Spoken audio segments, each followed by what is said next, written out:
El Magdalena Medio es una región en la que el conflicto armado reflejó los niveles de violencia que eran capaces de alcanzar los distintos actores armados, al punto de dejar más de 46.000 víctimas en más de 60.400 hechos cometidos entre 1985 y 2016. Buena parte de esa violencia se concentró en Barrancabermeja. Barrancabermeja tiene dos características que la hacen una ciudad muy importante.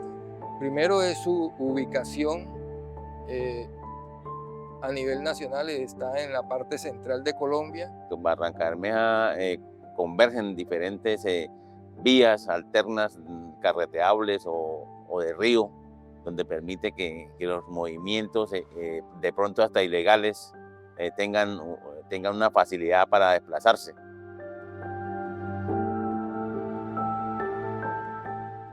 Y segundo, por sus recursos naturales renovables y no renovables, como los hidrocarburos. Pero también hay recursos de minería y recursos naturales, como tierras muy aptas para la agricultura, para los monocultivos. Por ejemplo, el Carmen tiene pozos de petróleo, San Vicente también la parte hermosa tiene, Cimitarra tiene, Simacota también tiene pozos. Entonces, por eso es un lugar de interés para abastecimiento económico, pero también para llegar a esos territorios donde podían esas estructuras armadas ilegal operar y realizar sus actividades ilícitas.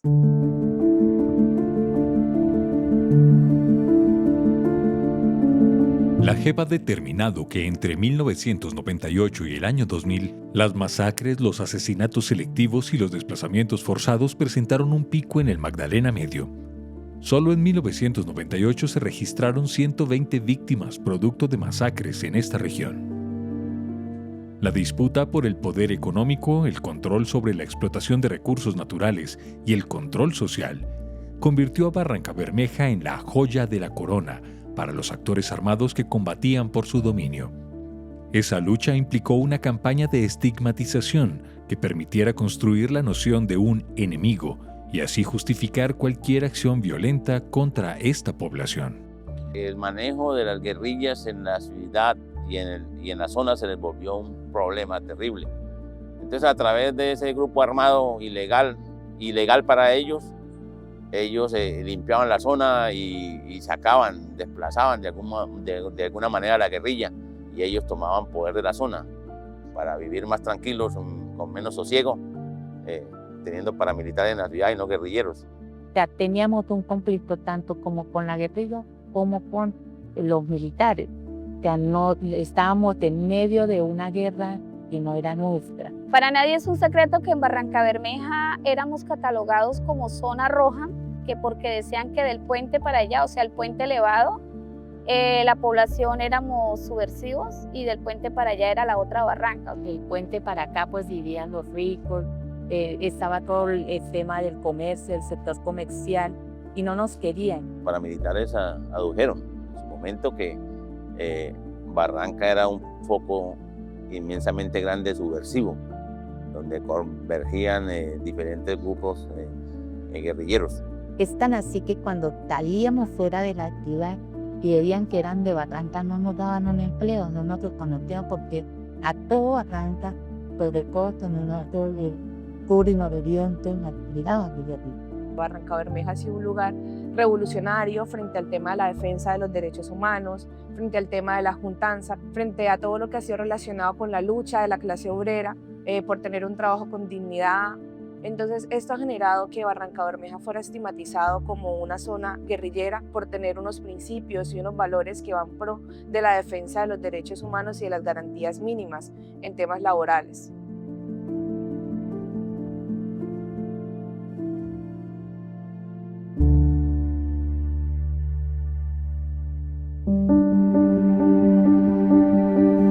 Es así como, a finales de los 90, se configuró lo que se conoce como la toma paramilitar de Barrancabermeja, una avanzada de ocupación y de terror contra la población civil que buscaba vaciar el territorio de todo lo que se sospechara que tuviera alguna cercanía, afiliación o incluso semejanza con los movimientos políticos y sociales de la izquierda de ese entonces. Sindicalistas, defensores de derechos humanos, periodistas, líderes obreros y campesinos, así como estudiantes y miembros de partidos o movimientos políticos de oposición, se convirtieron en objetivo militar de las estructuras paramilitares que operaban en la región, especialmente de las Autodefensas Unidas de Santander y Cesar, AUSAC y el Bloque Central Bolívar.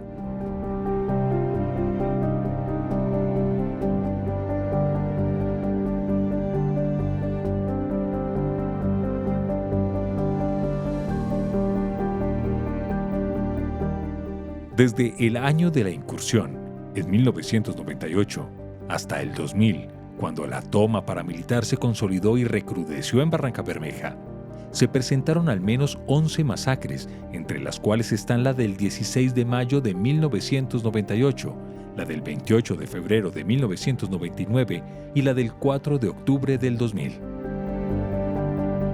Sufrieron los líderes sociales, los líderes sindicales, la población de los barrios nororientales de aquí de Barrancabermeja, ¿sí? Más que todo los barrios populares. Que era sindicato, todo lo que era campesinado, el sindicato del abuso era lo peor que había. Llegó un momento de tanta estigmatización que se sindicaba de que quien portara una mochila era porque de una u otra forma tenía algún tipo de relacionamiento con un grupo. Entonces, el hecho de crear juntanzas, de unificarse, de hablar por un propósito, se podía convertir en una forma de exterminio. Bajo esa lógica de exterminio y de estigmatización, en Barrancabermeja se formaron distintas alianzas criminales con la intención de eliminar cualquier expresión cercana o que se asemejara a la izquierda en esta región y construir así la noción del enemigo de los intereses militares y económicos. Y yo empecé a coordinar y con ellos, inclusive empecé a tener contacto con una red informante que tenía del mismo batallón, al mando un capitán de inteligencia del Víctor aquí en Barrancabermeja. Ellos tenían aquí a gente cubierta ahí. Imagínense usted que yo ahí me di cuenta que sí había gente del Estado aquí cubierta. Cuando llegaron ya a Barrancabermeja, pues con los primeros que se contactaron, Mario Jaimes, fue con el de las autoridades de ahí de Barrancabermeja, con el coronel Rodríguez y por ahí derecho con el mayor Herrera. Así fue la forma como yo lo conocí. Entré a la oficina y me iba a entrar derecho, como estaba más o menos acostumbrado que yo entraba derecho a hablar con él, pero estaban estas dos personas sentadas ahí frente al escritorio de él. Y entonces yo dije, perdón, y me traté de volver para que ellos siguieran ahí en su reunión, pero entonces él no, me hizo así que siquiera, venga. Entonces entré y me los presentó. El mismo Herrera fue que me dijo, vea, ellos son los dos de autodefensas de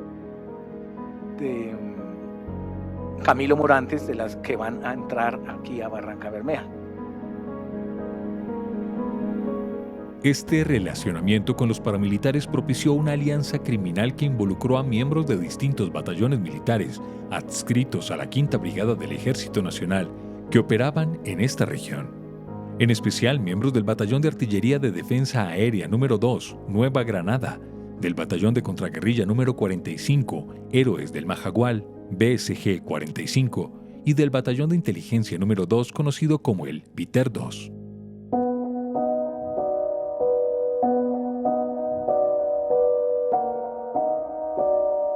Cuando llega la toma paramilitar a Barrancabermeja, veíamos las tanquetas de la policía y el ejército custodiando, abriéndole vía para que ellos pudieran tomar Barrancabermeja.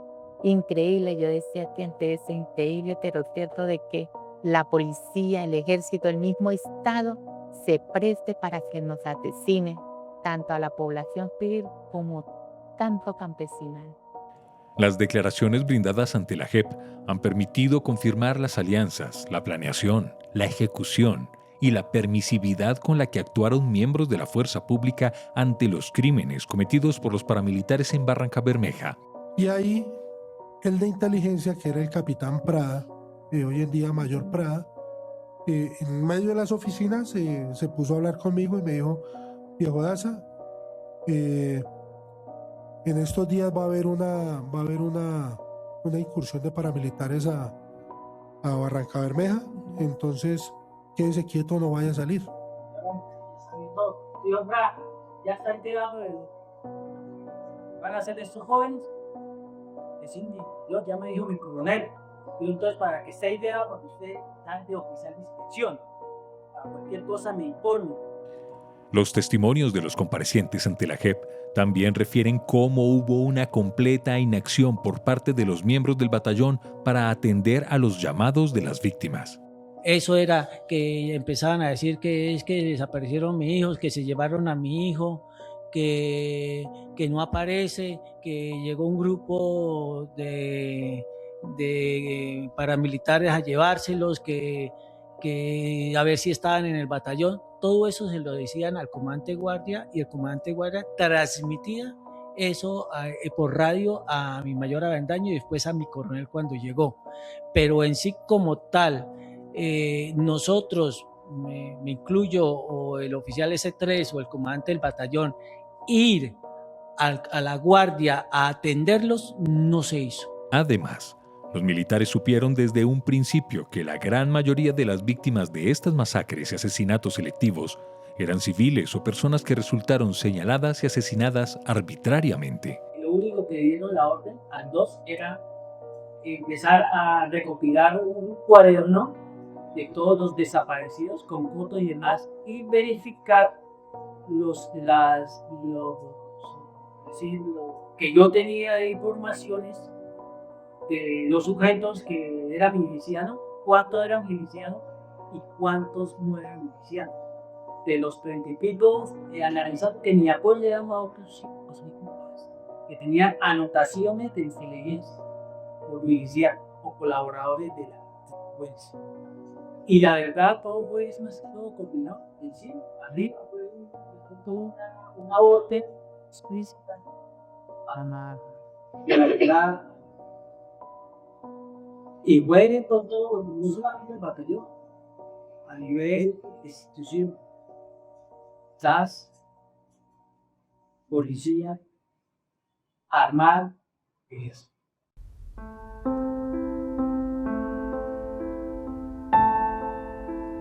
Los testimonios de los comparecientes ante la JEP también confirman que se realizaron labores de inteligencia constantes, de vigilancia y seguimiento a líderes de la Unión Sindical Obrera USO, así como infiltraciones de militares en la planta de trabajadores de Ecopetrol para escuchar y grabar reuniones de los sindicatos.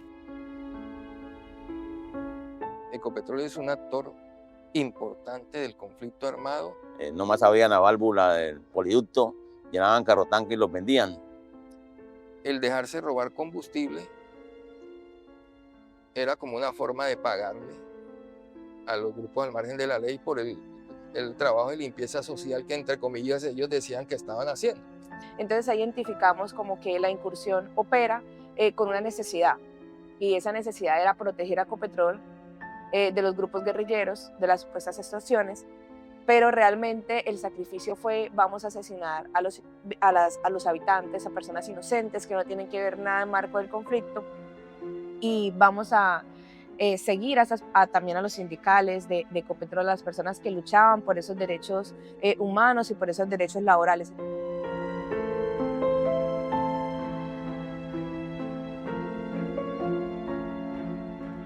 Estos hechos son los priorizados por el subcaso Magdalena Medio del caso 08, en el que la JEP investiga los crímenes cometidos por miembros de la fuerza pública u otros agentes del Estado en asociación con paramilitares y o terceros civiles.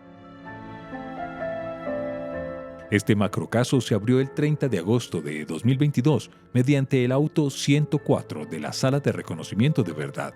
La JEP priorizó en esta investigación 5 regiones en las que se concentraron estos crímenes: El Ariari, Guayabero, Guaviare, Caguán, Florencia y zonas aledañas, los departamentos de Cesar, La Guajira y Magdalena, en lo que se conoce como el Gran Magdalena, los Montes de María y municipios cercanos, la Comuna 13 de Medellín, el nordeste de Antioquia y el Bajo Cauca antioqueño y la región del Magdalena Medio. En el subcaso Magdalena Medio, la JEP ha llamado a rendir versión a 35 comparecientes y se han tomado declaraciones juradas a 10 testigos, entre los cuales hay importantes exjefes paramilitares, autoridades locales y extrabajadores de Ecopetrol. Además, este subcaso ha reconocido a 528 víctimas acreditadas que participan en calidad de intervinientes especiales. Y en mayo de 2025 acreditó al río Magdalena como víctima por las afectaciones a las que fue sometido en el marco de estas incursiones paramilitares.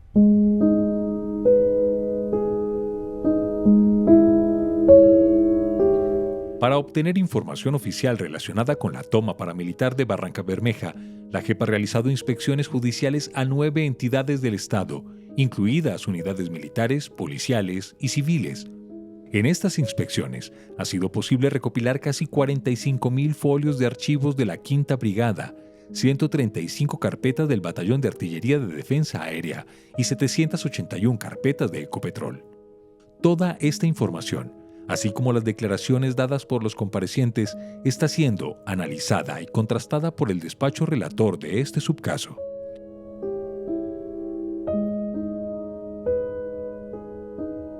Estas alianzas tejieron y permitieron estos patrones macrocriminales identificados por la JEP, los cuales incluyen no solo las masacres, sino también violencias basadas en género y la estigmatización de líderes sociales, en especial de los barrios nororientales de Barrancabermeja. Porque no solamente fue el hecho victimizante de las masacres que cumplimos, sino los seguimientos, los hostigamientos, los desplazamientos e incluso las desapariciones forzadas que ocurrieron después de esos hechos que marcaron nuestra ciudad. En el proceso dialógico de la justicia transicional restaurativa, las víctimas tienen el derecho a presentar observaciones sobre las versiones rendidas por los comparecientes en el subcaso. En estas observaciones, las víctimas pueden hacer preguntas a las versiones dadas por los comparecientes sobre estos hechos. Pueden solicitar aclaraciones y ampliaciones de información que permitan esclarecer aún más estos graves hechos que dejaron profundas heridas en los pobladores del Magdalena Medio. Todos esos asesinatos que hubo de estos líderes sindicales, ahí está la muestra de que fue un pueblo o ha sido un pueblo de resistencia, ¿no? Entonces por mucho tiempo guardamos silencio, pero esa misma lucha de nosotros, de lo que nos identifica como territorio, de buscar la verdad, de alzar la voz, nos llevó a unirnos. Primeramente para decir que nosotros no olvidamos y segundo porque nosotros buscamos la verdad y no vamos a dejar en impunidad y vamos a buscar la reunificación y la dignidad de la memoria y el nombre de nuestros seres queridos.